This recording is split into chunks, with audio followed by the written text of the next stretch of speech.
À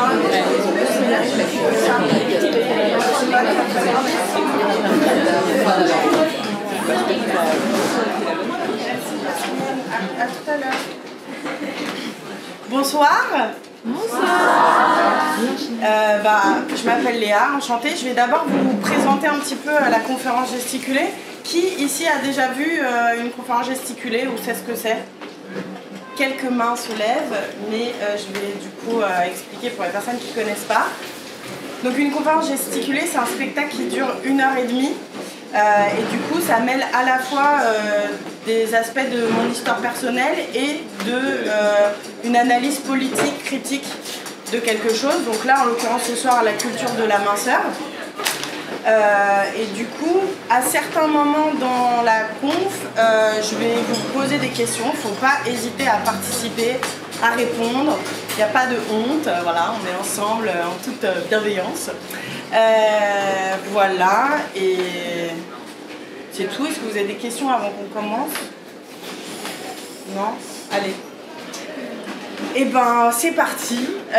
Donc du coup, moi quand j'ai commencé à construire ma conférence gesticulée, j'ai eu 2-3 petites angoisses. Je ne vais pas toutes vous les faire, mais la plus importante, c'est que je me suis dit comment je vais faire pour parler pendant 1h30 sans boire de l'eau. Parce que ce qu'il faut savoir, c'est que j'ai tout le temps soif. En plus, en ce moment, c'est la canicule. Quand tu parles, tu as la pâteuse et tout, tu as les parois de la gorge qui se collent. Enfer.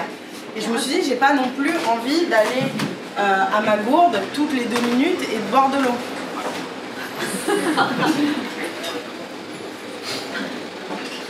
Parce que ce serait chiant. Hein, pour vous comme pour moi. Et donc, j'en parle à mes co-stagiaires de formation et je leur dis, qu'est-ce que je fais, quoi? Et là, il y en a un qui me dit, sur le ton de la blague, mais je le prends au premier degré direct, il me dit « Pourquoi tu ne prendrais pas un camelback ?» Alors, pour les personnes qui ne connaissent pas, un camelback, c'est ça.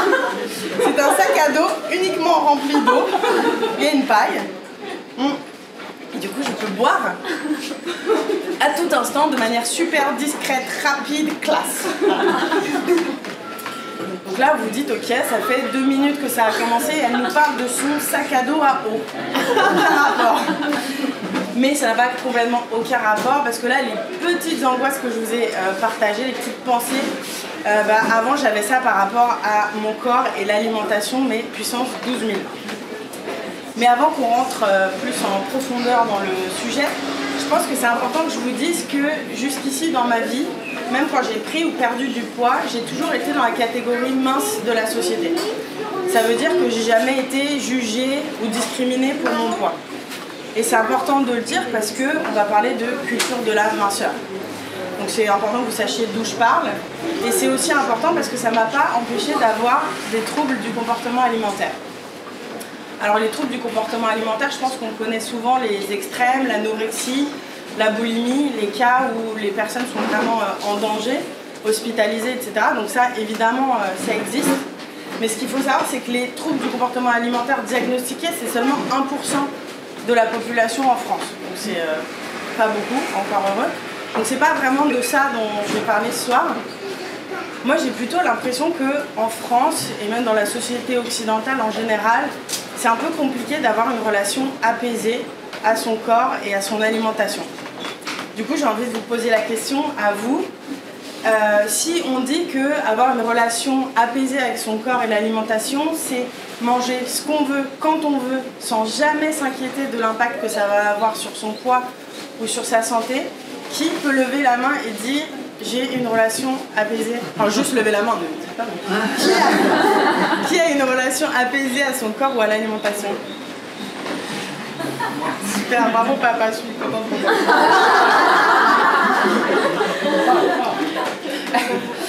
Voilà, donc là, depuis que j'ai commencé ma conf, je le vois souvent quand je pose cette question, il y a très peu de mains qui se lèvent malheureusement.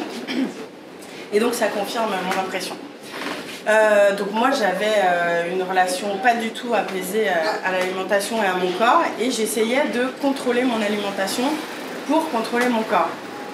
Et le contrôle, je connais bien ça puisque j'ai fait presque 10 ans de conservatoire de musique pour apprendre le piano. Alors du coup, pour celles et ceux qui n'ont pas eu la joie de faire du conservatoire, vous savez, je pense que voilà, c'est pas forcément un apprentissage très doux. Voilà. Ça peut être un peu strict, élitiste, tout ça. Et donc, moi, quand je commence le conservatoire, j'ai 6 ans. Et on apprend des techniques pour avoir une certaine dextérité, fluidité et jouer des morceaux de plus en plus doux à l'oreille, de ce type-là par exemple.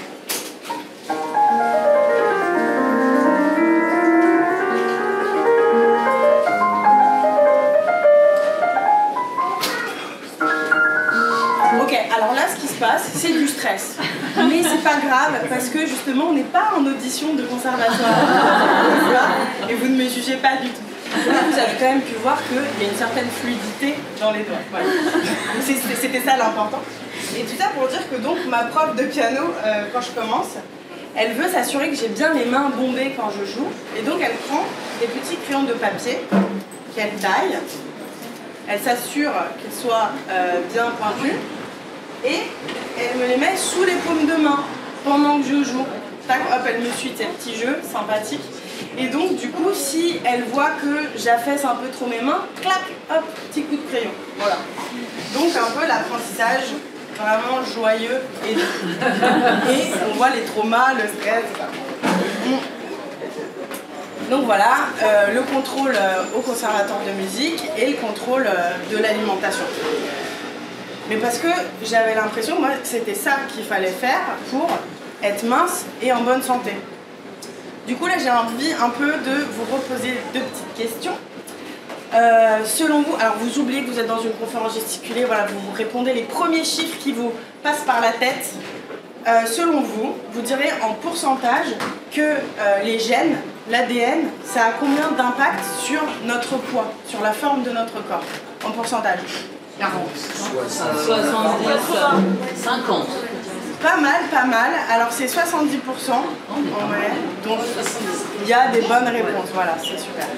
Donc les 30 autres pourcents, c'est facteurs comportementaux et environnementaux. Et donc 70% dû aux gènes. Deuxième petite question. Selon vous, vous diriez que l'alimentation et l'exercice physique, ça a combien d'impact sur la santé cette fois-ci? Alimentation, exercice physique sur la santé. En pourcentage 60, 70 aussi. Hein. Voilà. Et là, toujours la même chose, complètement à côté de la plaque. C'est 10%. 10%. Mais là, je vais un peu plus détailler parce que je sais que c'est un chiffre auquel on ne s'attend pas. Donc, en gros, sur les 100%, il y a d'abord 10%, c'est l'environnement physique. Donc ça veut dire là où on habite, les transports en commun qu'on prend, la qualité de l'air, la qualité de l'eau, ça a 10% d'impact sur notre santé. Ensuite, il y a 20%, c'est ce qu'on appelle les soins cliniques. Donc ça veut dire l'accès aux médecins, aux spécialistes, etc. et la qualité des soins prodigués, 20%. Ensuite, il y a 40%, c'est les facteurs socio-économiques. Donc ça, c'est notre revenu, si on est précaire économiquement ou aisé. C'est notre tissu social, les rapports sociaux, si on a du soutien, du support, ou si on est marginalisé. Tout ça, ça a un impact sur notre santé physique et mentale. 40%. Et enfin, il y a les 30 derniers pourcents, dans lesquels il y a les 10% alimentation et exercice physique. Et le reste, c'est tabac, drogue, alcool et relations sexuelles. Donc, alimentation, exercice physique, seulement 10%. Je ne vais pas détailler toutes mes sources pendant la conf, parce que sinon elle durerait le double du temps et ce serait super chiant. Mais par contre, j'ai un mail de bibliographie qui est prêt à partir. Et donc là, j'ai accroché une petite feuille avec mon mail. Vous pouvez mettre les vôtres si ça vous intéresse et je vous enverrai le mail. Je préviens juste que j'ai des problèmes, parfois je tombe dans les spams. Donc si vous ne recevez pas mon mail, prenez le mien et écrivez-moi. Petite parenthèse, voilà. Donc, en tout cas, à chaque fois que je pose ces questions, pareil, je vois qu'il y a ce décalage entre nos croyances sur l'alimentation, nos corps, et ce que la science prouve aujourd'hui. Et en fait, ce décalage-là, c'est pas un hasard. Ce décalage, il sert à ce qu'on appelle la culture de la minceur. Alors, on va détailler la culture de la minceur. C'est le seul moment un peu court où je vais écrire sur ces feuilles-là. Ça ne dure pas longtemps, ne vous inquiétez pas. Pas de traumatisme scolaire. Donc la culture de la minceur, c'est un système de croyances qu'on peut définir en 4 points. Donc c'est un système de croyance qui vous inculte, valorise les corps minces. Les corps minces comme image de beauté et comme image de bonne santé.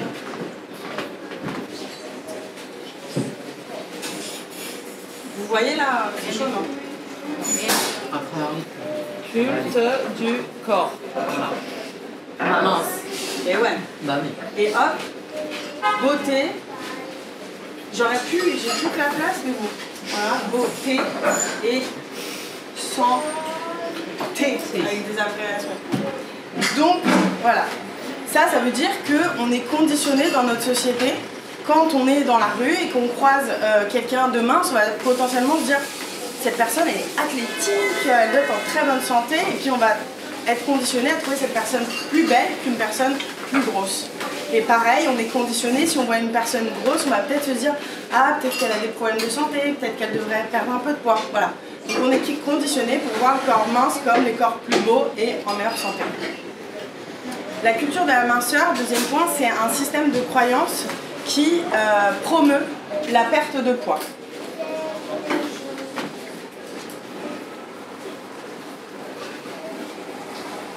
Promotion, perte de poids.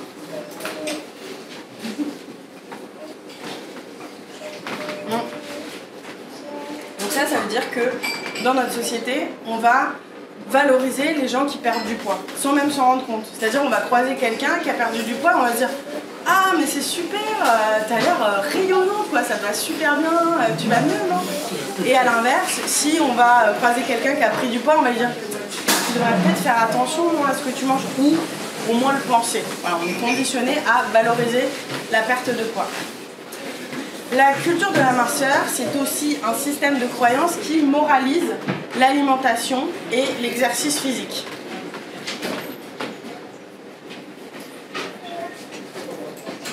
Moralisation, alimentation et exercice physique.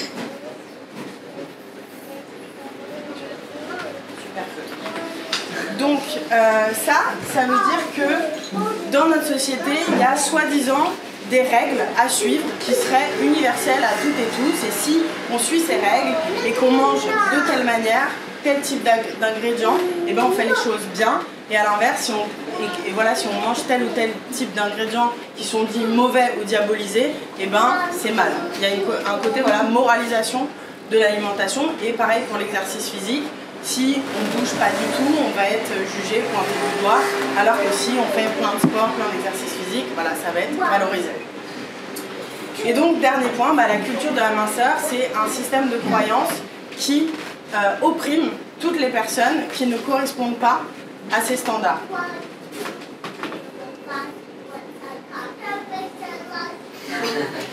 Jasmine, t'essayes de me voler la vedette là, c'est ça? Oppression, personne, hors, standard.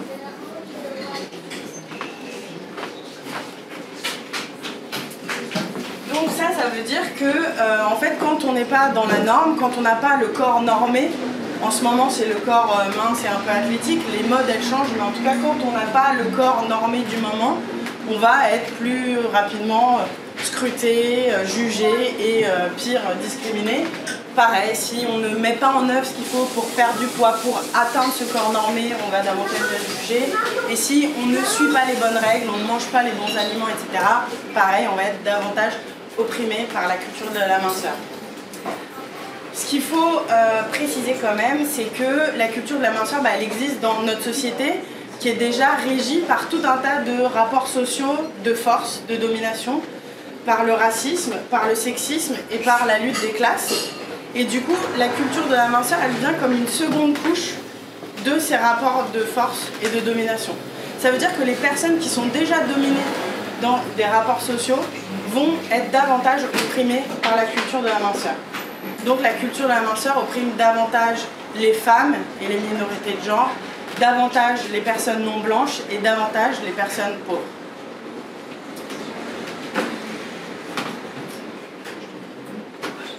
La culture de la minceur, elle est aussi là parce qu'elle sert le système capitaliste. Alors, le système capitaliste, je pense que vous voyez ce que c'est, mais je vais donner ma petite définition, comme ça on repart sur les mêmes bases. Donc, d'ailleurs, c'est pas la mienne, le système capitaliste de base, c'est caractérisé par la propriété privée des moyens de production. Ça, c'est la définition.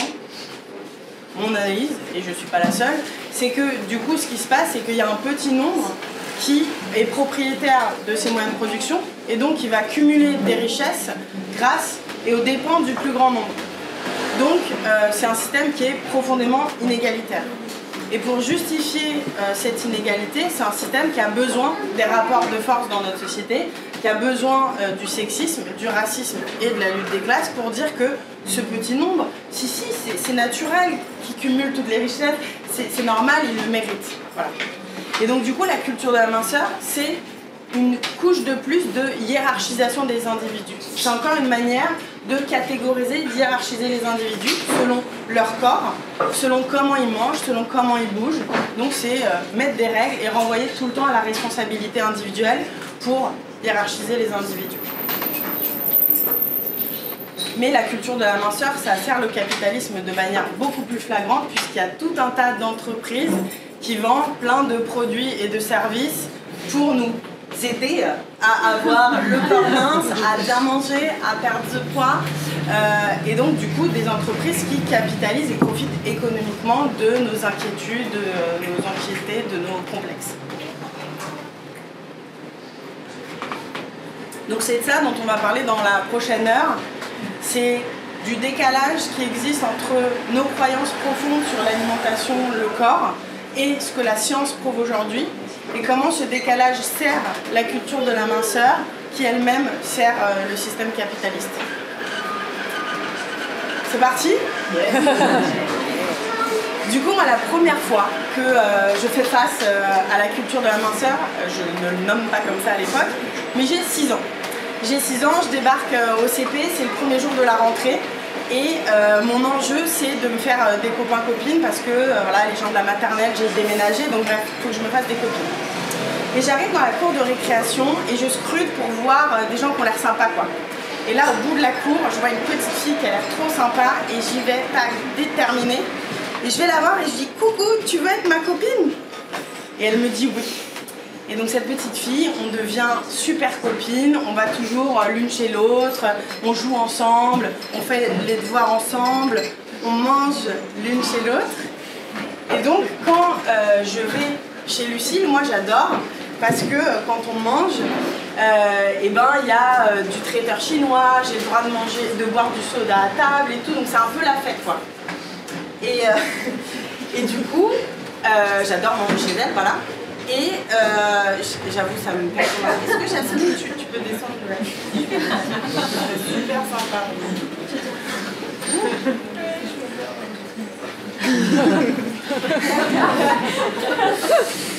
Donc voilà, je mange et voilà. Et ce qui se passe, ah oui, parce que ce que j'ai oublié de vous dire, c'est que Lucille, c'est une petite fille grosse, ou en tout cas apparemment pas assez mince. Et en fait ça... Oh. Chaque fils de poulet.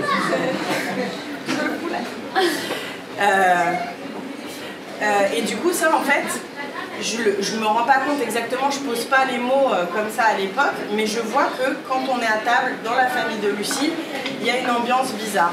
Je vois que sa mère, elle scrute comment Lucille mange, elle fait des remarques sur son corps, donc je me souviens plus exactement, mais il y a une ambiance bizarre, une pression, c'est tendu à table.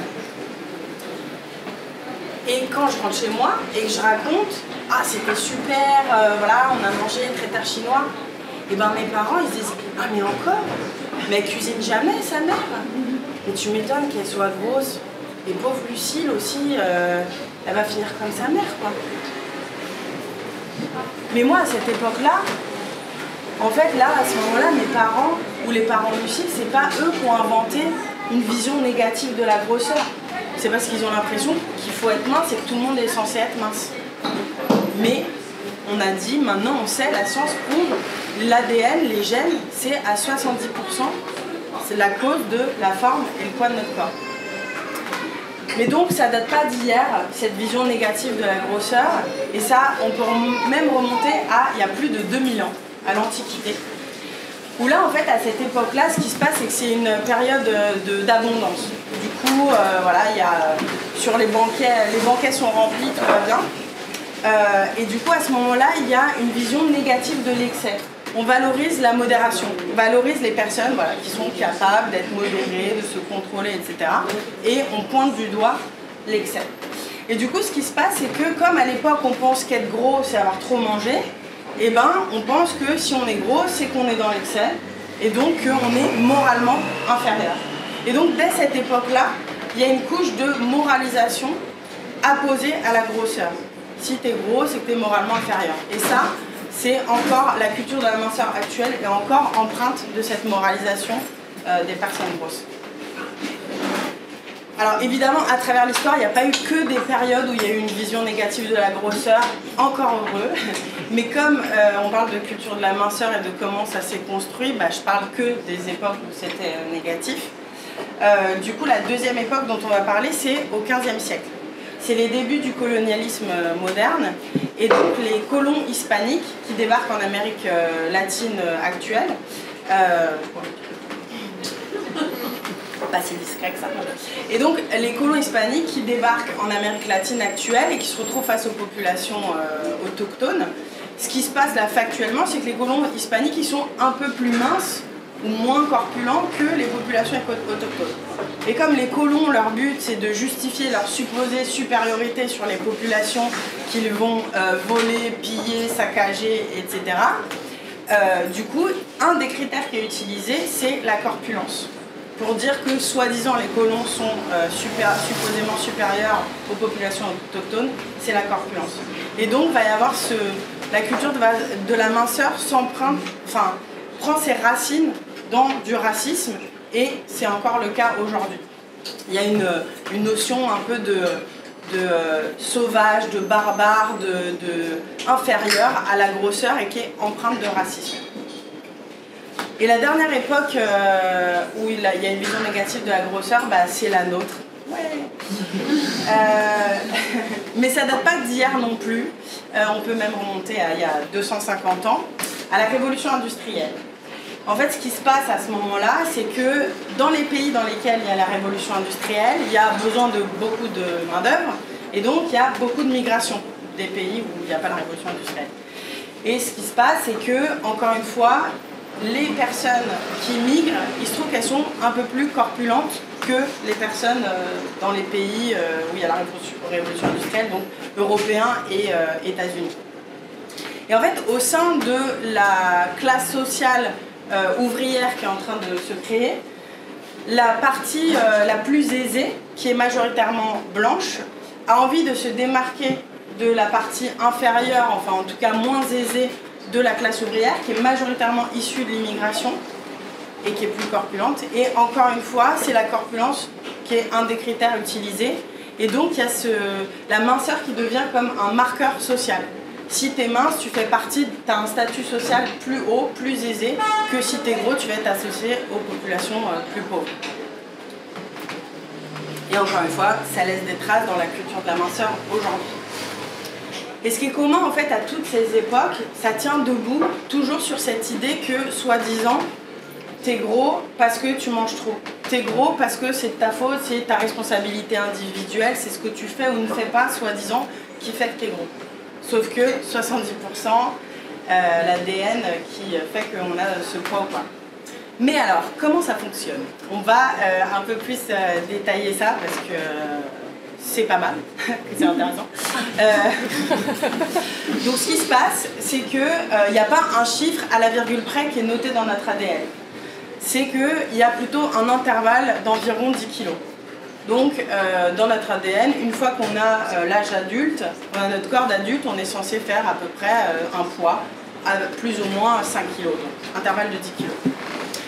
Mais quand la vie fait qu'on prend ou on perd du poids et on sort de cet intervalle-là, et bien là, on va s'aider du fonctionnement du piano acoustique pour comprendre ce qui se passe. Et là, vous dites quoi? Elle est folle, elle se perd, mais pas du tout. Donc un piano acoustique, donc pas ça, ça c'est un piano électronique, j'ai pas ramené mon piano à queue malheureusement.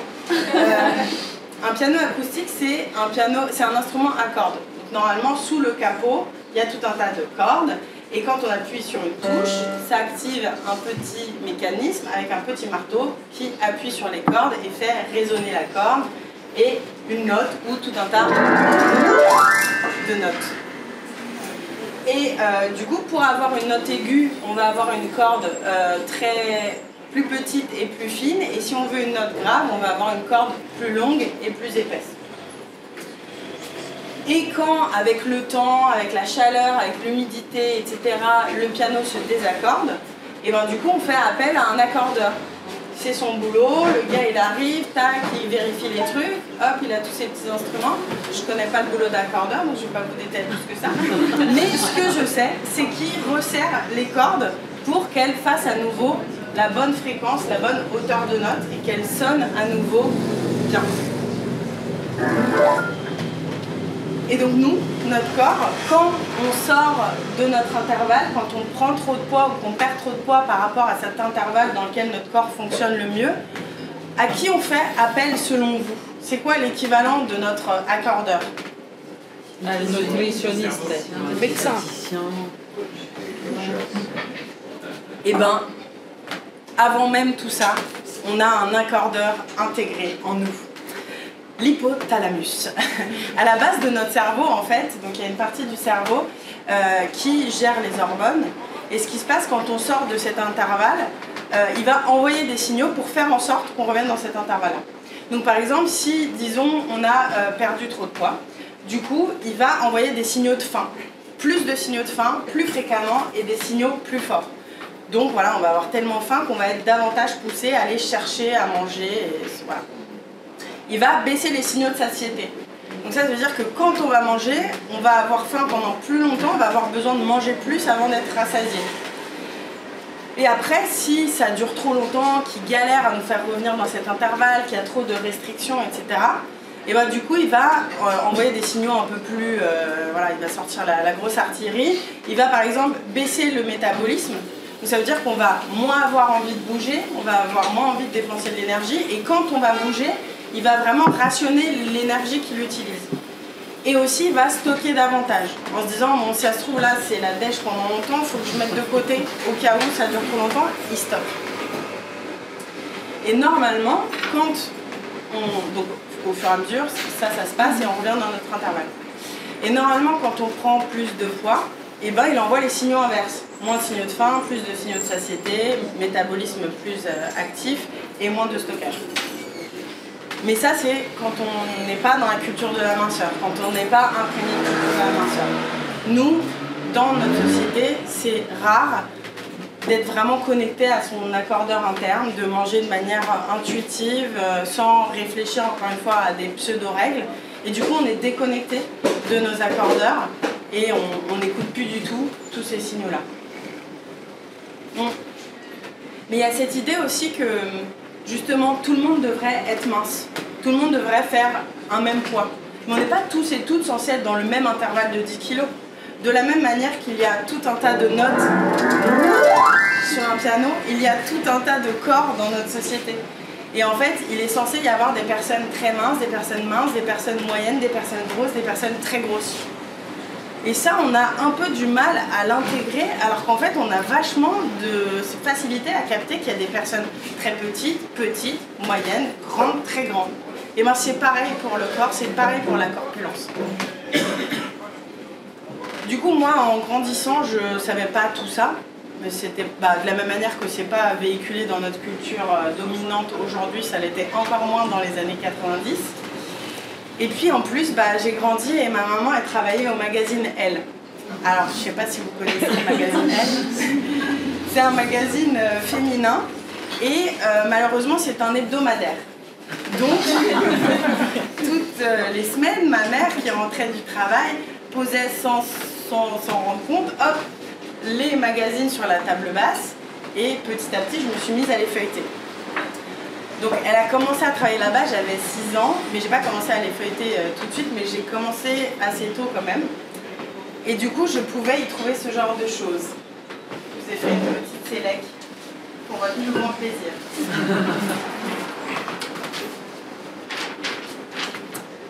spécial maigrir, perdre enfin ces 3 kilos de trop.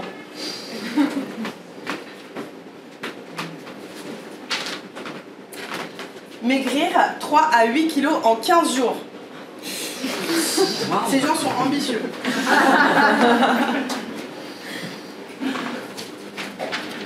Spécial maigrir, régime sur mesure. Perdez 3, 7 ou 10 kilos avant l'été. Et spécial maigrir, vous voyez le thème, et ne plus regrossir.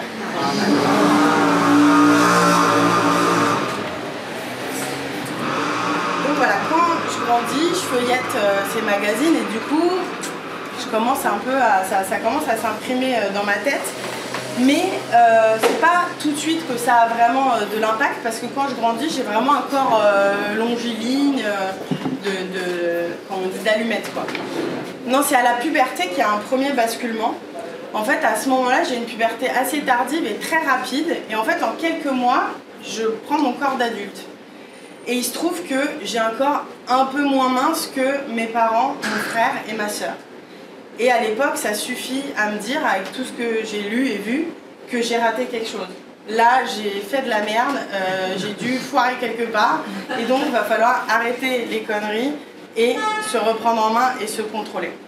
Et donc ce qui se passe, c'est qu'à ce moment-là, les pensées obsédantes commencent, et où que je sois, quoi que je fasse, ça tourne.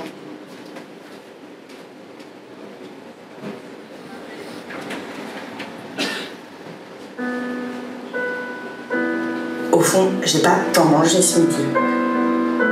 Mais j'ai mangé plus que tout le monde. J'aurais pu manger encore plus d'ailleurs. Néanmoins, j'ai réussi à m'arrêter pour pas avoir l'air d'une goinfre. Quelle goinfre? T'es qu'une goinfre? Ce soir, je mange encore avec des gens. Faut que je fasse attention. Faire attention? Tu sais pas faire. Tu craques toujours. T'as pas de volonté. Faut pas que je mange trop. Comment je vais tenir jusqu'à ce soir? Je vais jamais tenir. Bon, autant manger maintenant. De toute façon, tant qu'il y aura des restes dans le frigo, ça va me hanter. Mange le taboulé, il en reste si peu, au point où t'en es. Et ce pauvre bout de comté, tu vas le laisser moisir? Ces petits yaourts au chocolat, ils se mangent sans faim. Pourquoi je pense encore à la nourriture? Je viens de manger. Je suis grave. Ouais, t'es grave. Grave. Je suis pas censée avoir faim là. Il faut que je me discipline. Je peux pas céder à toutes mes envies. Mais est-ce que j'ai vraiment faim? Ou c'est juste de la gourmandise? Il faut que j'attende d'avoir vraiment faim. Quand est-ce qu'on sait quand on a faim? Non, c'est quoi la faim? Mange. Bon, je vais attendre d'avoir vraiment le creux au ventre, comme ça je serai sûre.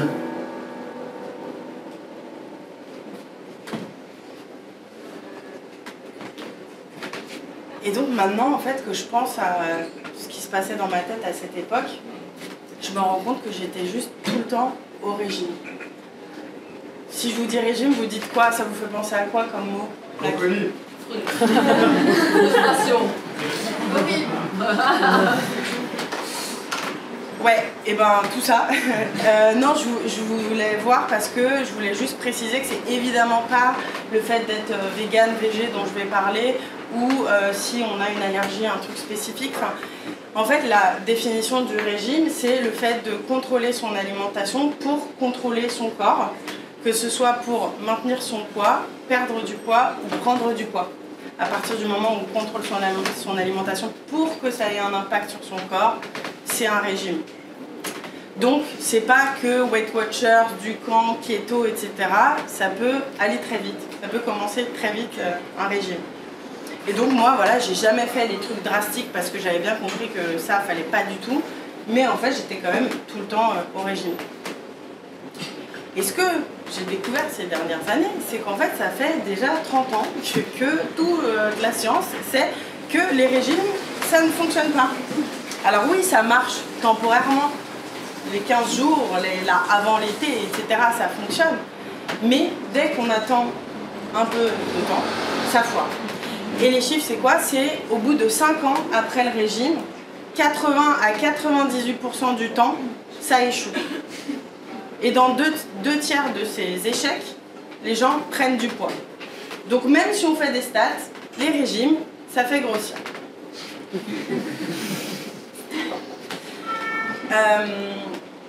Donc voilà, c'est globalement des statistiques de merde, mais qu'on ne sait pas vraiment, n'est-ce pas? Je tiens juste à dire que je pointe du coup pas du tout du doigt les gens qui ont recours au régime. Ce serait quand même malhonnête puisque j'ai fait des régimes toute ma vie. Et puis aussi parce que, encore une fois, on est dans cette culture de la minceur. Et je vais jamais blâmer quelqu'un qui va préférer faire un régime pour s'acheter un peu de tranquillité et montrer que si, je perds du poids et si, je fais les règles et avoir un peu de tranquillité là-dessus, plutôt que de s'accepter en fait tel qu'on est dans cette société et avec cette culture oppressive. Et le fait que les régimes ne fonctionnent pas, je trouve que c'est assez facile à comprendre quand on sait que en fait, un régime, ça fait appel au système exécutif dans le cerveau. Le système exécutif, en fait, c'est tout ce qu'on utilise pour se concentrer, pour travailler, bref, pour faire des efforts, pour faire des tâches qui ne sont pas automatiques. Quand on marche, quand on respire, quand on fait toutes ces choses-là, ça c'est automatique, on n'a pas besoin de se concentrer pour le faire. Et donc, les régimes, ça fait appel au système exécutif. Et le système exécutif, il ne peut pas fonctionner 24 heures sur 24, toute une vie. Il a besoin de repos. On va finir par lâcher le contrôle. C'est pas tenable sur du long terme. Et donc, quand on lâche le contrôle, eh ben, moi à chaque fois, je m'imagine un pendule en fait. Quand on est en contrôle, qu'on maintient en tension, qu'on est en restriction, si le contrôle il lâche à un moment donné, ça va pas rester tout seul en l'air et ça va pas non plus être à l'équilibre, l'air de rien. Ça va aller de l'autre côté et on va finir par compenser, on va finir par reprendre le poids perdu.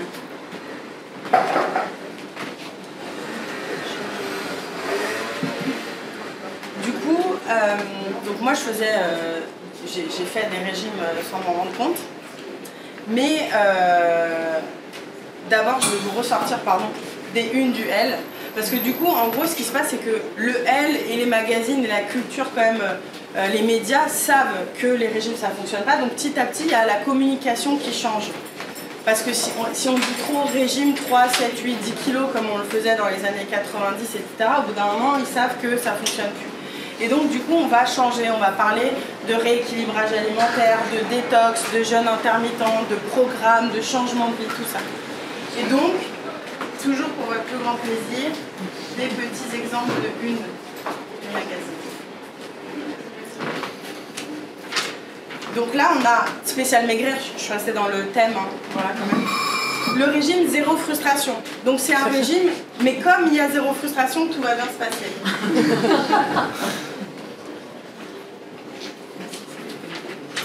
Spécial maigrir, la nouvelle attitude. C'est pas un régime, c'est une nouvelle attitude.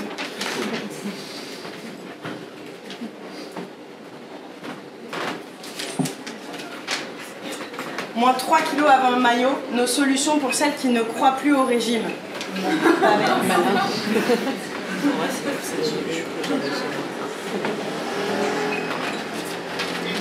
Et mon préféré, parce que le plus culotté, spécial maigrir, tout sauf un régime.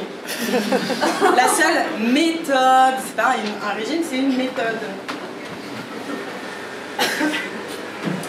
Donc voilà, et donc moi qui essaye tout le temps de contrôler mon alimentation, je lis tous ces trucs-là et puis il y a des règles tout le temps hyper contradictoires, je sais plus comment faire, je sais plus où donner de la tête. Et donc du coup, avant ça même, je me posais la question parce que évidemment, moi mes parents ils m'ont jamais dit sois mince, machin, ils m'ont jamais mis la pression par rapport à mon alimentation et à mon corps. Et donc je me demandais, à part les magazines Elle, comment ça a pu autant m'imprégner tout ça. Et comme j'ai une nièce qui aujourd'hui a 11 ans, et ben ça me permet de faire des petits flashbacks sans me poser des questions puisque je revis un peu des choses de mon enfance à travers elle, dans ma famille. Et donc là ce que je vais vous raconter c'était il y a 4 ans, donc elle avait 7 ans, et donc on était à un repas de famille, et donc il y avait mes parents, mon frère et ma nièce. Et donc on mangeait à l'apéro, il y avait un peu de plein de trucs, des cacahuètes, des tomates, des olives, du houmous, tout ça, voilà, et on parle, et en fait, à un moment donné, il y a une sorte de crispation, je sais plus qui a commencé ou quoi, mais il y a une sorte de crispation sur ce que mangeait ma nièce, Lilia. Mais Lilia, pourquoi t'as mangé autant de tomates cerises là, tu mâches même pas, du coup après t'auras pas faim, on va passer à table, tu vas rien manger, t'auras faim 2 heures après manger, on grignote pas entre les repas, c'est pas possible. Et je vois qu'en fait à ce moment-là, ma nièce elle comprend pas ce qui se passe parce qu'en plus tout le monde parle un peu en même temps, bon ça arrive souvent, mais là ça fait hop. Et donc elle est un peu sidérée, hop, qu'est-ce qui se passe? Et moi, ça me rappelle, je me souviens, tac, des moments où j'étais en train de saupoudrer le parmesan sur mes pâtes, sucre dans le yaourt, voilà. Et donc sur le moment, je dis rien. Et puis je me dis, bon quand même, je vais aller revoir ma nièce après pour lui dire, donc je vais la voir et je lui dis, tu sais, tu peux manger ce que tu veux. Hein. Et elle me regarde et elle me dit, mais je comprends pas pourquoi c'est si grave ce que je mange. Et là, je me suis dit, mais ouais, pourquoi c'est si grave? Pourquoi on se comporte toutes et tous comme si chaque repas, chaque bouchée allait avoir un impact décisif sur notre corps et notre santé, quoi. Et donc là, c'est pareil, mes parents, mon frère, leur but, c'est pas de traumatiser ma nièce, le but, c'est de l'éduquer pour qu'elle sache bien manger, qu'elle soit en bonne santé, et qu'elle soit mince, parce qu'on a ces idées reçues, quoi. Mais pareil, cette idée que être gros, c'est être en mauvaise santé, ou que pour être en bonne santé, il faudrait être mince, bah, c'est pas ma famille qui l'a inventé. Et du coup, pour parler de ça, on va être obligé de parler de l'IMC. Vous voyez toutes et tous ce que c'est l'IMC. Tout le monde a calculé son IMC. Non, donc l'IMC, c'est un calcul entre la taille et le poids qui nous donne un chiffre. Et selon où on se situe dans les seuils préexistants, c'est soi-disant censé nous donner une indication sur notre santé. Avant de parler des seuils, bah, je tenais à dire que quand même ça ne prend en compte que le poids et la taille. Et que bah, par exemple dans nos corps, on a notre ossature, notre composition musculaire, notre système sanguin, immunitaire, notre flexibilité, notre endurance, tout ça, tout un tas d'autres choses qui ont un impact sur notre santé ou pas. Mais bon, là, c'est un indice qui est encore beaucoup utilisé, donc on va en parler. Et je vous passe aussi l'origine sexiste et raciste de l'IMC qui a été créée au 19e siècle par des scientifiques dans la mouvance eugéniste. Voilà. Mais donc, parlons de l'IMC. Donc, les seuils de l'IMC, en gros, quand on arrive à l'âge adulte, le seuil minimum, c'est 16. Et donc, de 16 à 18, on est en sous-poids. Ensuite, de 18 à 20,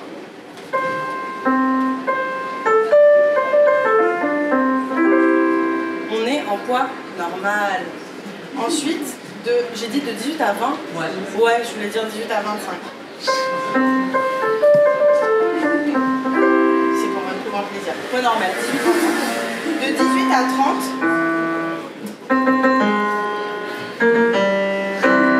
là on est en surpoids, pré-obésité. Ensuite, de 30 à 35,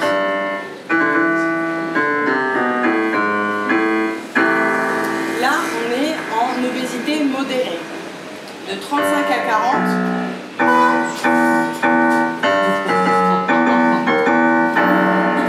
là, on est en obésité massive. Et au-delà de 40,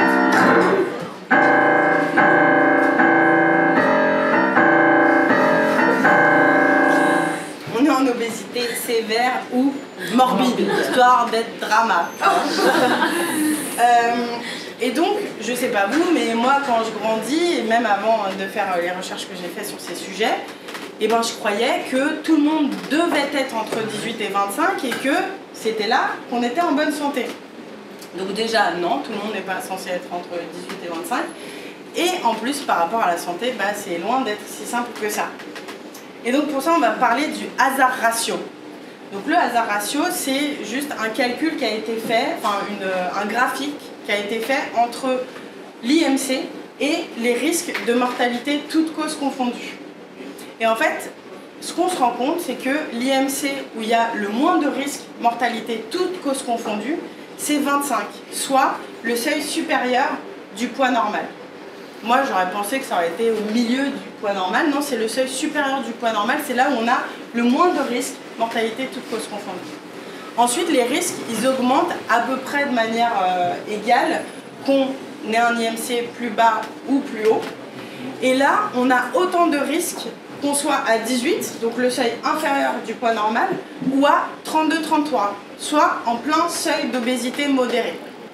Donc des personnes obèses ont exactement le même risque de mortalité, toutes causes confondues, que des gens à 18 en poids normal. Je pense que c'est pas ça qu'on entend au quotidien. Et après, ensuite, les risques augmentent là de manière très visible au-delà de 40 IMC, donc dans l'obésité sévère ou morbide. Mais là encore, c'est important de nuancer. Parce que moi, quand j'ai vu tous ces trucs-là, voilà, je tombais de ma chaise, je waouh, mais on ne m'a pas du tout dit ça, donc je vous le partage. Donc, et pour ça, il faut quand même faire la différence entre causalité et corrélation en sciences. Et pour ça, on va parler de l'effet cigogne.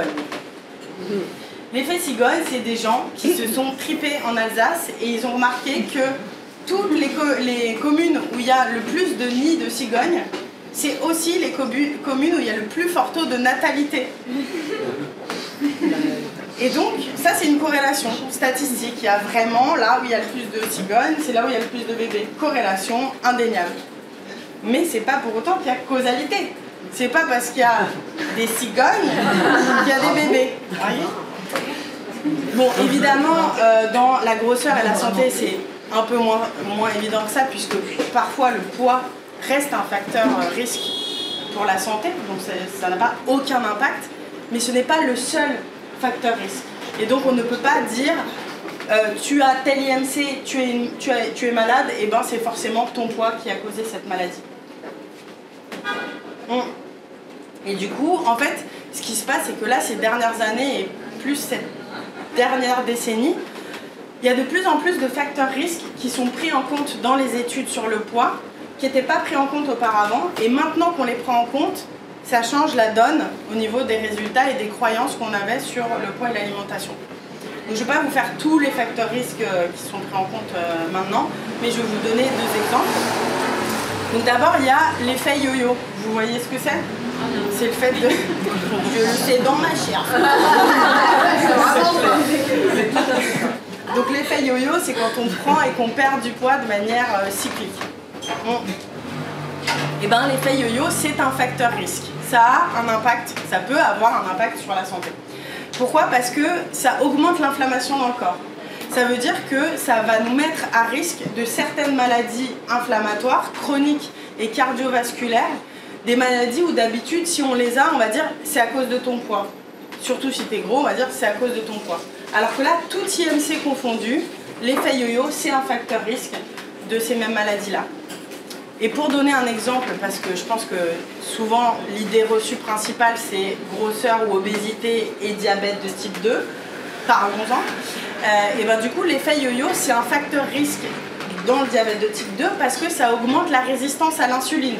Donc le diabète de type 2 c'est quand on a une résistance à l'insuline. L'effet yo-yo augmente la résistance à l'insuline et donc est un facteur risque du diabète de type 2. Autre facteur risque qui n'était pas pris en compte auparavant, c'est le facteur socio-économique. Les facteurs socio-économiques, comme on en parlait tout à l'heure. Et en fait, maintenant qu'on le prend en compte, on se rend compte que ça a beaucoup plus d'impact que le poids et le régime alimentaire. Pareil, pourquoi ? Un exemple parmi plusieurs, le stress. Quand on est en précarité économique, quand on est marginalisé, on est davantage stressé. Et la cortisol, qui est appelée l'hormone du stress, on a plus de cortisol dans le sang et ça met à risque des mêmes maladies chroniques, cardiovasculaires, inflammatoires, qui sont tout le temps imputées à la grosseur et au poids. Et donc maintenant qu'on prend en compte la précarité économique et la marginalisation, on se rend compte que ça a plus d'impact que le poids et le régime alimentaire sur la santé. Et pour finir sur le diabète de type 2, un petit exemple, c'est qu'en fait on s'est rendu compte que quand on a une résistance à l'insuline, le corps, pour compenser, il va stocker davantage de gras. Donc en fait, ce qui se passe, c'est que quand on a du diabète, la grosseur, le poids, c'est limite un symptôme plus que la cause. Voilà, donc tous ces trucs, enfin une partie des trucs que j'ai lus où j'étais là, waouh, c'est des ouf, pourquoi on ne dit pas ça ? Et je pense que c'est important de se rendre compte que, voilà, on a des idées reçues sur l'alimentation, sur nos corps, mais en fait, là, il y a plein de choses que la science prouve aujourd'hui et qui vient bousculer ça. Et c'est important de le déconstruire parce que déjà, ça permet de déconstruire les préjugés, les stigmates. Et c'est aussi important parce que ça permet de ne pas être sensible et vulnérable à toutes ces entreprises qui nous vendent tout un tas de produits et services pour correspondre à la norme. Et donc c'est le moment que vous préférez, les unes du magazine Elle, pour vous montrer encore une fois les changements de mots.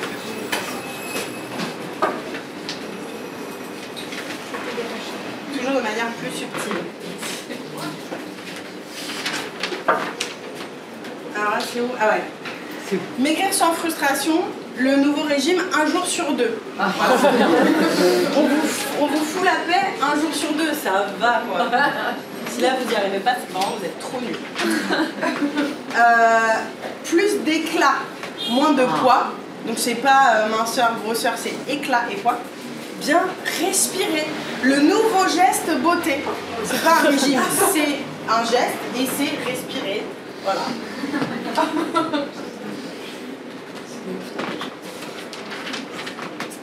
Maigrir selon son cerveau. Voilà, le test qui va changer vos habitudes. C'est pas un régime, c'est un changement d'habitude.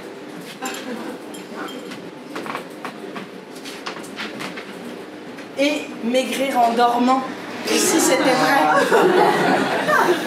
Les injonctions jusque dans le sommeil. Parce que pourquoi s'arrêter à quand on est réveillé? Voilà, et donc, à force de lire ça et puis d'être dans notre société où il n'y a pas que le L qui véhicule tous ces messages-là, moi je ne sais plus où donner de la tête. J'arrive plus à me contrôler. Et à l'époque, je me dis que c'est un problème et donc qu'il faut y remédier. Et heureusement, à cette époque-là, il y a l'exercice physique. Et donc quand j'ai l'impression d'avoir merdé, tac, je me lève et je vais courir.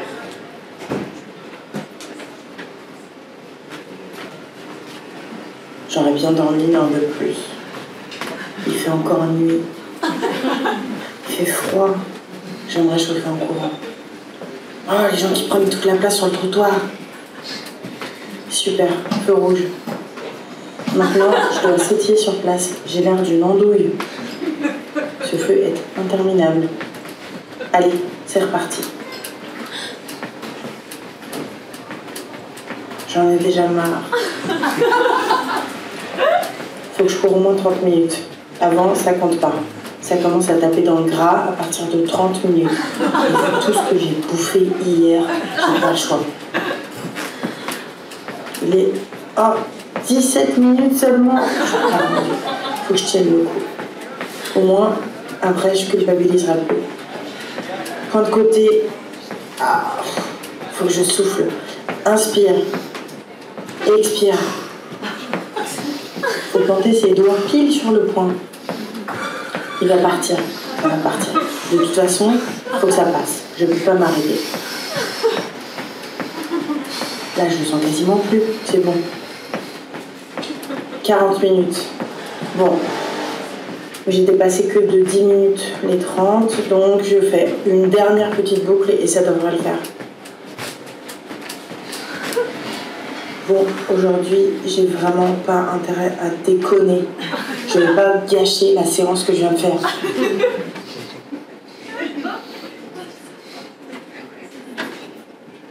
Voilà, et donc ce qui se passe à ce moment-là, quand je me dis il faut pas que je gâche, c'est je moralise l'exercice physique et l'alimentation. Je me dis il faut pas que je me foire, il faut que je suive les règles encore plus aujourd'hui, sinon j'aurais gâché ma séance.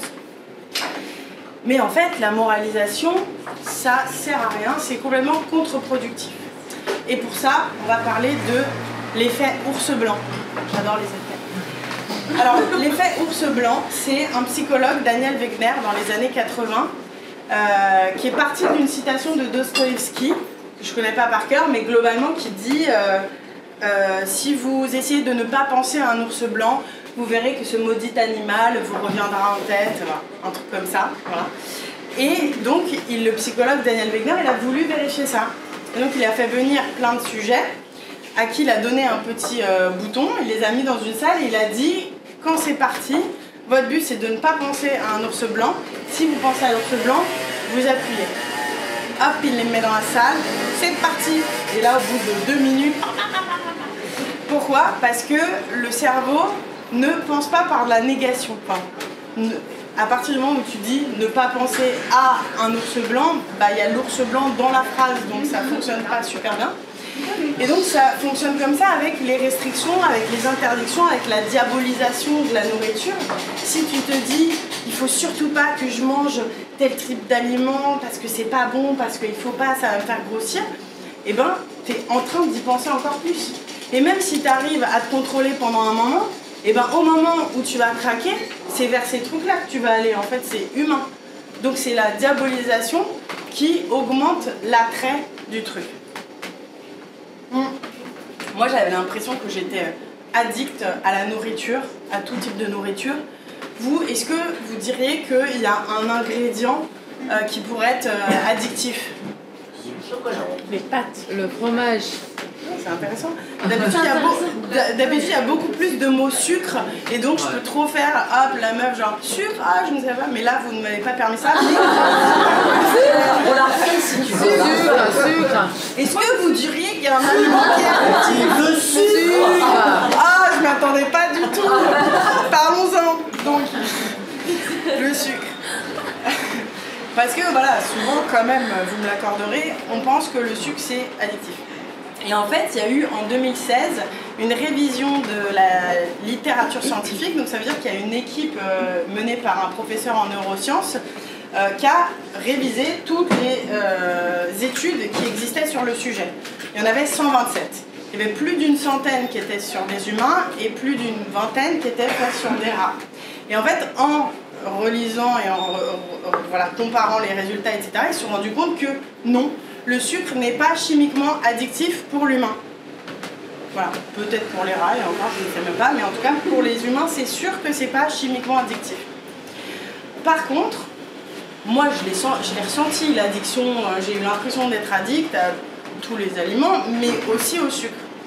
Et en fait, je dis pas que ce sentiment il n'existe pas. Il y a même une étude en 2008 qui explique qu'on voit en effet une activation des centres de gratification du cerveau, donc les mêmes centres où on a, quand on prend une drogue ça s'active à cet endroit-là, et ben il y a cette même activation quand on mange du sucre si on est au régime, si on est en restriction, si on se prive, si on diabolise le sucre par exemple, et qu'on le mange, là ça active les mêmes zones du cerveau qu'une drogue.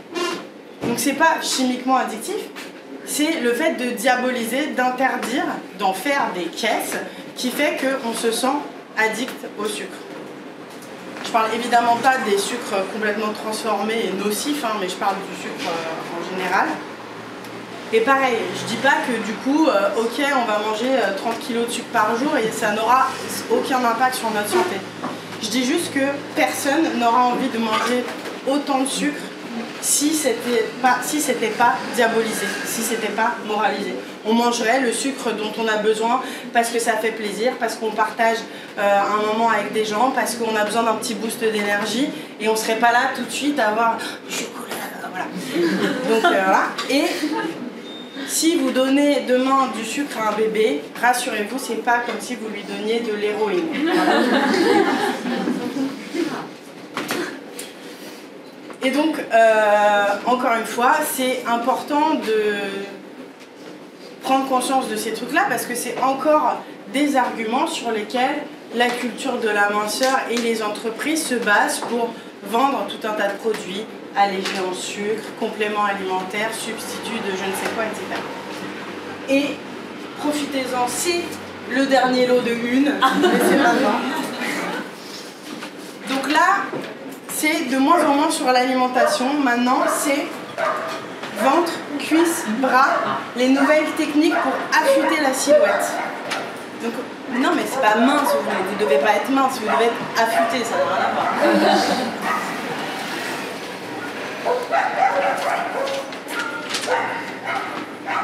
Ventre plat, jambes légères et corps tonique, tout pour fuseler sa ligne.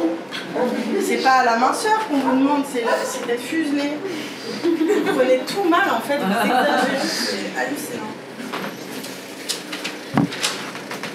spéciale forme, du tonus, oui, mais en s'amusant. Notre méthode pour un corps galbé. Pas mince, galbé. Et enfin, un corps tonique pour l'été. Voilà, il y a tout un tas de mots. Détox gourmande, c'est pas un régime, c'est une... Voilà. Détox gourmande, ouais, c'est vrai, c'est... Donc toujours, ces injonctions, ces règles, je sais plus où donner de la tête, j'y arrive pas à cette époque-là et tout. Et donc je développe tout un tas de tactiques pour essayer de me contrôler. Et donc une autre tactique, c'est quand je suis avec des gens et que je mange avec les gens, et ben je me compare. Donc je mange, je suis à table avec la personne et je me dis ok, donc là cette personne elle est plus corpulente que moi, donc logiquement je devrais manger moins qu'elle. Ok, donc j'attends de voir ce qu'elle prend, combien en quantité, ok je prends moins, d'accord. Ok, je mange. Là, moi, j'ai envie de défoncer l'assiette, mais je vais me calmer parce que sinon, c'est bizarre. Tac. Elle pose sa fourchette, moi aussi. On prend son temps, tac, tac, tac.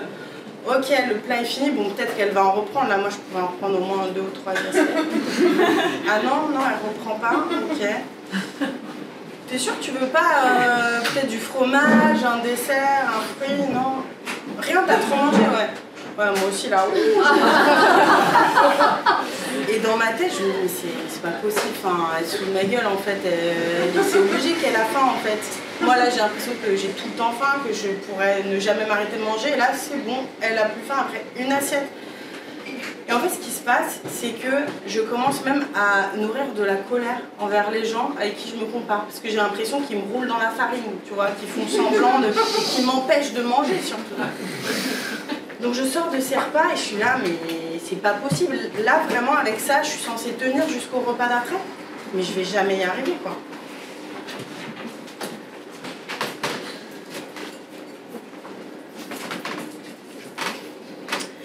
Et du coup, le contrôle, donc là, j'essaie à tout prix de me contrôler.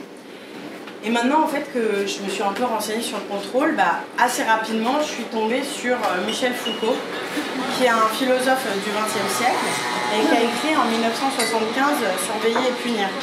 C'est un ouvrage dans lequel, globalement, il parle du système carcéral, mais ça pose beaucoup de questions sur le contrôle et la discipline. Et en fait, ce qu'il explique, c'est que depuis le XVIe siècle, le pouvoir fait en sorte au début, d'être visible pour terroriser, garder le pouvoir, donc à travers notamment des dynamiques de punition publique. Et qu'en fait, petit à petit, il y a une inversion, et ensuite le pouvoir s'invisibilise, fait en sorte de ne pas être exposé pour maintenir le truc. Et ça, en fait, ça me paraît assez évident quand je m'imagine des marionnettistes et des pantins. Disons donc qu'il y a un marionnettiste et il y a un pantin qui est conscient, voilà, il faut s'imaginer un pantin conscient, et le marionnettiste qui tient avec les fils. Et donc si le marionnettiste, il est là à tenir les fils et que le pantin, il fait les trucs mais qu'il n'a pas trop envie de les faire, mais qu'il est conscient qu'il y a le marionnettiste, il peut lui dire « Attends, pourquoi tu me fais faire ça là? C'est chiant, j'ai pas du tout envie de ça, c'est pas ce dont j'ai besoin. » Ils peuvent discuter et il peut même se révolter s'il veut, couper les fils, se barrer. Mais si le marionnettiste, il s'est rendu invisible, s'il a rendu son pouvoir invisible, et ben le pantin, il continue de faire des trucs qui lui plaisent pas trop, mais il sait pas pourquoi. Il a personne contre qui se retourner, contre qui se révolter, et donc du coup il se dit bon bah c'est peut-être pour mon bien, et puis tous les autres pantins ils font la même chose, donc c'est ça qu'on doit faire et c'est pour notre bien.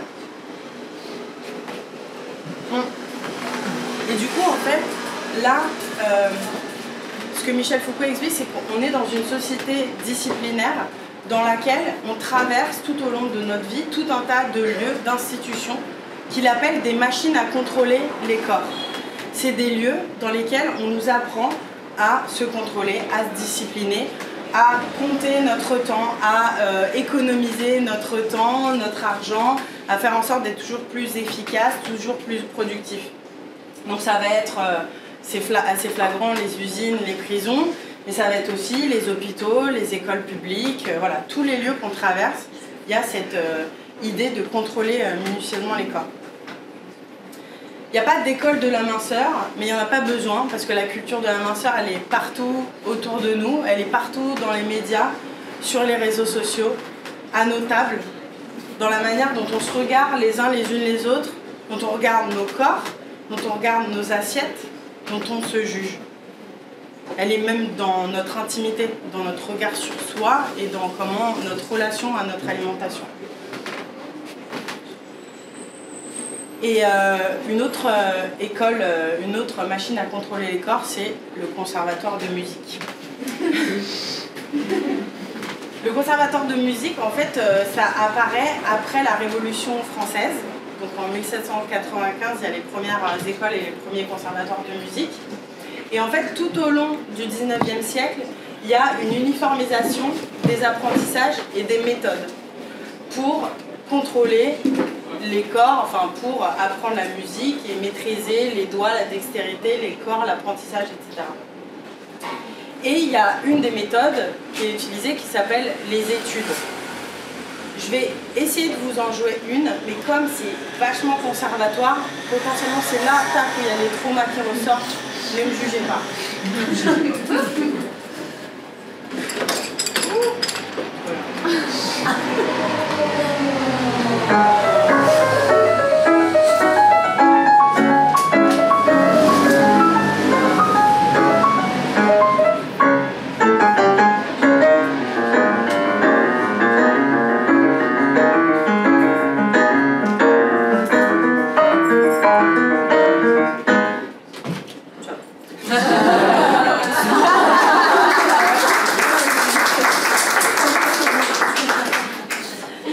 Comment vous définiriez cette mélodie en quelques mots là, hop, tac? Ah, j'ai pas tout entendu. Un peu agressive. Ouais, en gros, les études, c'est très strict comme ça. C'est très. Et plus. Donc il y a des études pour débutants, et en fait, plus tu avances, plus c'est strict, plus c'est compliqué pour améliorer le contrôle et la dextérité. Et en fait, il y a même un directeur d'école de musique en 1896 qui compare les études à des exercices d'échauffement militaire, pour vous donner l'ambiance du conservatoire. Et donc, le contrôle au piano, le contrôle de mon alimentation, au bout d'un moment, j'en peux plus du contrôle. Et du coup, il y a un deuxième basculement. Tout à l'heure, je vous ai parlé du premier basculement à la puberté. Il y a le deuxième basculement, c'est quand j'habite seule. Comme je suis parisienne, j'ai habité chez mes parents jusqu'à mes 25 ans. Donc, avant ça, quand j'avais besoin de lâcher le contrôle parce que j'en pouvais plus, donc globalement de faire une compulsion alimentaire, et ben, je faisais comme je pouvais chez mes parents parce que je voulais pas que ça se sache. Je voulais pas, j'avais honte et je voulais pas qu'ils s'inquiètent et voilà. Donc je faisais en sorte que ça ne se sache pas. Sauf qu'on habitait dans un appartement parisien où il y a un parquet qui date de je ne sais pas combien là, et qui grince à tout endroit. Et donc du coup, quand le dîner était passé, que tout le monde était dans sa chambre et que je voulais faire ma compulsion alimentaire, débutait un truc où j'essayais de me diriger vers la cuisine sans réveiller ou me faire cramer, donc ça donnait à peu près.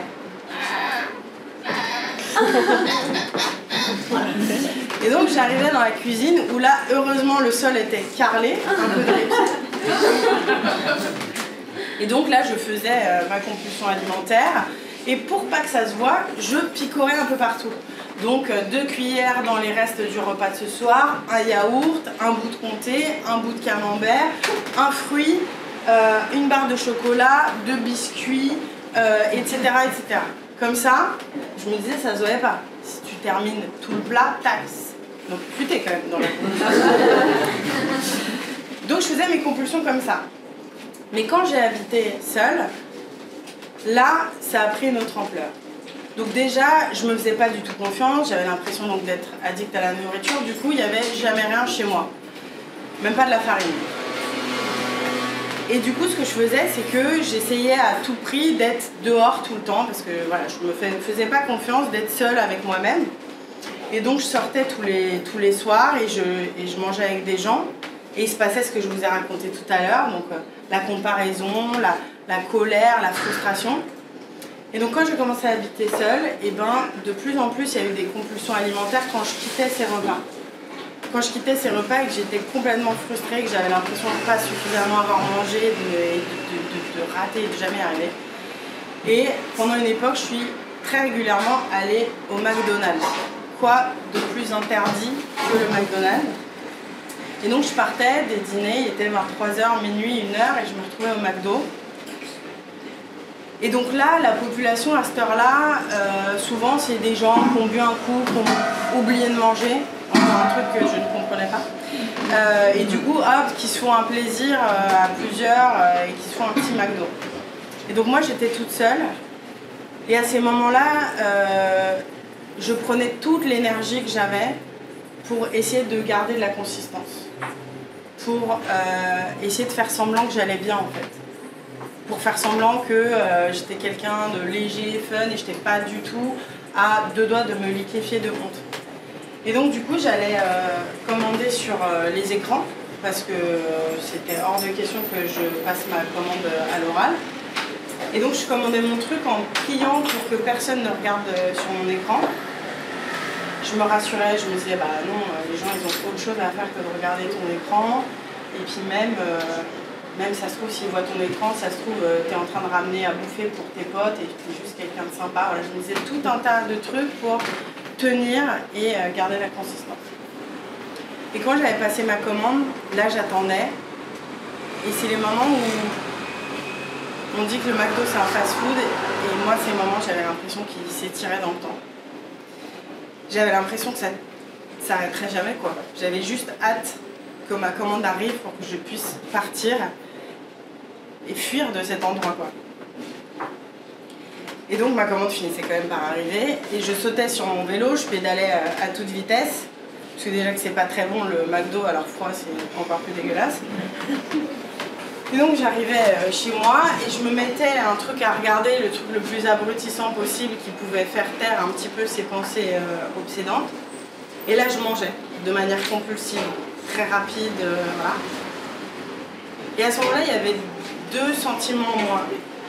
Et il y avait une partie de moi qui était justement dans le lâcher-prise et du coup, il y avait un vrai côté jouissif de bah voilà, je bouffe et qui va me faire chier, j'en peux plus, arrêter avec vos règles de merde, j'en ai ras le cul, de toute façon, j'arrive pas à me contrôler, j'y arriverai jamais. Et voilà, maintenant je bouffe, qui va faire quoi? Sauf que ça durait 2 secondes et après il y avait l'autre partie de moi qui revenait. Mais voilà, t'as encore foiré. T'as encore raté, t'y arrives jamais, t'y arriveras jamais. Et tout un tas de pensées très négatives que je vais vous épargner.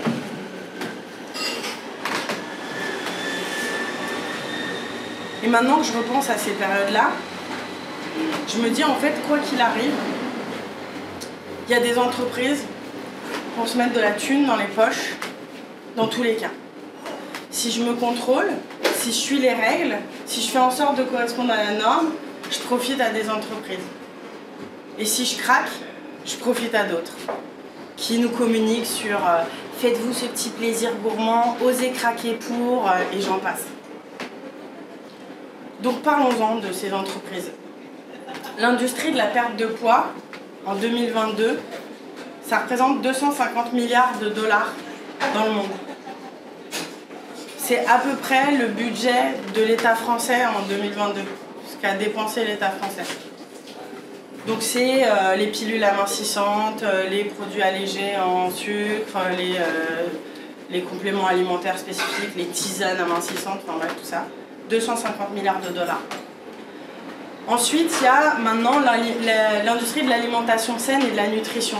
Tout ce changement de communication, de détox, de jeûne, de programmes, etc. Où là, ça va être des encas protéinés, des substituts de repas, des trucs voilà, un petit peu plus subtils, soi-disant. Ça, c'est 950 milliards de dollars en 2022. Ça ne comprend pas les 250, c'est en plus. Et ensuite, il y a l'industrie du fitness. De là, toutes ces salles de sport qui pullulent avec des sports de plus en plus loufoques, dont le jumping, je sais pas si vous avez vu, chacun a son trampoline individuel et saute comme ça. Donc l'industrie du fitness, c'est 750 milliards de dollars en 2022. Donc ça, c'est nos marionnettistes. C'est eux qui s'invisibilisent. Et les fils, l'instrumentalisation, la manière dont ils réussissent tous ces tours de passe-passe, bon, bah, c'est les médias, c'est la culture de la minceur, mais je vais quand même vous donner 2 petits exemples. Est-ce que vous avez déjà entendu parler du terme épidémie d'obésité? Ouais. Bah, en gros, c'est un terme qui est apparu aux États-Unis en 98 et du coup qui a été un peu relayé puisque les médias aiment bien dramatiser, n'est-ce pas? Et donc, bon, l'épidémie d'obésité, l'obésité c'est pas contagieux, donc c'est pas vraiment une épidémie, mais à part ça, d'où ça vient? En gros, les seuils d'IMC dont je vous ai parlé tout à l'heure, c'est les seuils depuis 1998. En fait, avant, c'était pas les mêmes, et donc le poids normal, c'était pas 18 à 25, c'était 18 à 28. Tout ça en plus, donc de 25 à 28 en plus. Après, les autres seuils, ils se décalaient, mais globalement, le changement majoritaire, c'est que le seuil de poids normal passe de 28 à 25. Et ça, c'est 3 points. Rien qu'aux États-Unis, j'ai pas les chiffres ailleurs dans le monde, mais rien qu'aux États-Unis, c'est 30 millions de personnes, du jour au lendemain, qui passent de poids normal à surpoids ou préobésité. Et ça, comment ça se passe? Pourquoi ça se passe? Parce que, donc en fait, c'est l'Institut national de santé américain qui change les seuils en se basant sur un rapport de l'Organisation mondiale de la santé, qui lui-même se base sur un rapport du groupe d'intervention internationale sur l'obésité, groupe fondé par 2 laboratoires pharmaceutiques, Hoffmann-La Roche et Abbott Laboratories, des laboratoires pharmaceutiques qui vendent des pilules pour faire perdre du poids. Donc ils créent un groupe d'intervention qui fait modifier les seuils et qui leur permet d'avoir 30 millions de potentiels clients supplémentaires en une nuit, rien qu'aux États-Unis. Pas bête, n'est-ce pas? Chapeau bas.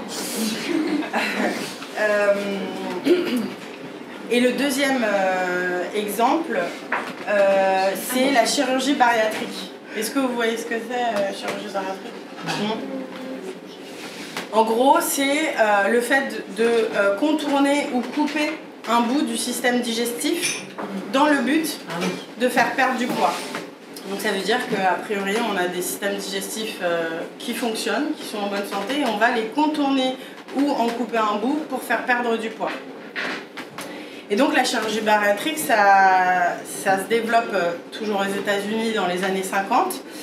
Et à ce moment-là, c'est pas super répandu et les gens se bousculent pas aux portes des cliniques. Et il y a un chirurgien qui s'appelle le Dr Payne, P-A-Y-N-E, mais quand même Payne c'est comique puisque ça veut dire douleur en anglais. Et donc ce Dr Payne, il se dit « Oh, mais il n'y a pas grand monde qui vient se faire couper des bouts d'estomac, donc comment faire ?» Et c'est lui qui, pour la première fois, appose le terme de morbide au terme obésité. Et bizarrement, quand on est dans un état dit morbide, on va plus facilement se faire couper un bout de système digestif pour perdre du poids. Encore une fois, je fais de l'ironie, j'en rigole, mais je ne pointe pas du tout du doigt les gens qui ont recours. D'ailleurs, parfois, ça sert. La chirurgie bariatrique, je ne dis pas que ça sert tout le temps. Je parle de l'automatisation, de l'instrumentalisation de la chose. Surtout quand on sait qu'après une chirurgie bariatrique, il y a 15% de taux de suicide. Voilà. Et pour finir, rappelons que l'obésité, ça a été classifié comme maladie en 2013. C'est l'association médicale américaine qui se pose la question à ce moment-là, tiens, est-ce qu'on ne classifierait pas l'obésité comme une maladie? Et donc il fait appel à un comité scientifique pour savoir, pour statuer. Ce comité scientifique dit non, on n'a pas les éléments suffisants, tu ne peux pas là scientifiquement dire que l'obésité c'est une maladie. Et l'association médicale américaine classifie l'obésité comme une maladie. Voilà, en 2013. Donc voilà, les marionnettistes, les instrumentalisations et nous autres petits pantins conscients. Moi, c'est ça qui m'a aidé à guérir de mon trouble de comportement alimentaire. C'est la compréhension systémique, politique du problème. C'est d'avoir mis les lunettes et vu la culture de la minceur, les fils, les marionnettistes. Quand j'ai lu tous ces trucs-là, je me suis dit, ok, il faut que j'arrête complètement de contrôler mon alimentation. Et donc, je me suis fait ce pacte-là et donc j'ai fait en sorte de plus jamais me poser la question de ce que je mangeais ou pas. Et donc, je mangeais ce que je voulais quand je voulais. Sauf que le pendule dont je vous parlais tout à l'heure, j'ai arrêté la restriction. Donc, pendant plusieurs mois, je suis partie de l'autre côté. Pendant plusieurs mois, je mangeais tous les trucs que je m'étais interdit pendant des années. Des pâtes avec v'là le parmesan dessus, des yaourts avec v'là le sucre, du Nutella 3 fois par jour, et j'en passe, bon voilà.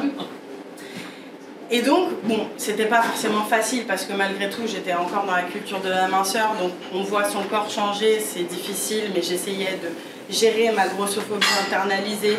Je m'achetais des fringues pour me sentir quand même fort, puissante dedans, etc. Et au bout d'un moment, à vraiment garder ce truc de non, tu manges ce que tu veux quand tu veux, etc. Ma relation à l'alimentation et à mon corps s'est apaisée. Petit à petit, j'avais envie de manger de tout, plus que les trucs que je m'étais interdit. Comme la moralisation était tombée, la diabolisation était tombée, j'avais envie de tout. Donc mon alimentation s'est variée à nouveau, mais sans que je me pose la question, sans que je l'intellectualise, sans que j'en fasse des règles. Mais le plus ouf dans tout ça, c'est les pensées obsédantes qui sont parties. Et là, j'ai eu l'impression que mon cerveau s'est désembrumé. J'ai l'impression d'avoir récupéré un cerveau en plus, limite, bref, un espace mental que je savais même pas que j'avais, une énergie, un temps. Et là, je me suis rendu compte de comment la culture de la minceur, notre société, ça s'accapare un bout de cerveau, quoi. Alors moi, particulièrement, vu que j'avais des troubles, mais c'est quand même une manière de s'accaparer une partie de notre cerveau. Quand on est là à penser minutieusement à ce qu'on mange, à quoi on ressemble, à notre corps, à si on a des bourrelets à tel ou tel endroit, on n'est pas là à penser collectif, à penser politique, à se dire mais vas-y, je reprends du pouvoir dans les décisions de la communauté, du collectif, de ma rue, de ci, de là. On est là à se dire alors je pèse le brocoli, voilà. Et donc pour une petite citation que j'affectionne particulièrement, c'est le PDG de TF1 en 2004 qui parle de l'espace publicitaire qui vend à Coca-Cola et il dit ce que nous vendons à Coca-Cola c'est du temps de cerveau disponible. Donc encore une fois c'est pas un hasard, les entreprises qui capitalisent là-dessus le font en toute connaissance de cause et du coup c'est ça en fait. Le message, on s'en fout de notre alimentation à ce point-là. C'est pas aussi important que ça. Oui, ça a un impact. Ce n'est pas aussi important que ce que notre société et la culture dominante nous fait croire. Reprenons une partie de nos cerveaux et utilisons-le pour discuter. Moi, j'ai pas de solution pour changer le système et le monde du jour au lendemain. Mais juste pensons à autre chose, pensons lutte, pensons collectif, discutons, trouvons des trucs à faire ensemble, agissons. Et mettons ces marionnettistes hors d'état de nuire, parce que tout ça, ça tapisse nos cerveaux sans qu'on s'en rende compte en fait. Ça a un impact sur comment on pense, comment on se regarde les uns les autres, et voilà. C'est mieux. Donc en fait, le problème, il n'est pas sur plus de connaissances sur la nutrition, sur plus de règles, etc. Là où il faut qu'on se concentre, c'est sur plus de justice sociale et économique. Les facteurs socio-économiques, ça a beaucoup plus d'impact sur la santé que le poids et le régime alimentaire. Donc même si, soi-disant, on s'inquiète tout le temps de la santé de tout le monde, eh ben pensons justice sociale et économique. Je le dis comme ça parce que moi aussi j'ai envie, tu vois, qu'on soit tous ensemble, pas comme une leçon. Ouais. J'ai envie de finir sur un morceau de piano, parce que donc J'ai fait le conservatoire pendant une dizaine d'années et après j'ai pu jouer pendant presque 15 ans parce que j'étais tellement traumatisée que en fait je prenais pas du tout de plaisir. Donc à chaque fois que je me mettais au piano, je jouais 3 notes et puis je voyais que les petits trucs qui allaient pas et c'était vraiment très pénible. Petit à petit je m'y suis remise et en fait je me suis rappelée où j'ai compris que la musique, le piano, le but c'est de partager des émotions, des moments ensemble. Et du coup j'ai envie de finir sur ce morceau et aussi comme un temps calme avant une tempête qu'on fera gronder ensemble.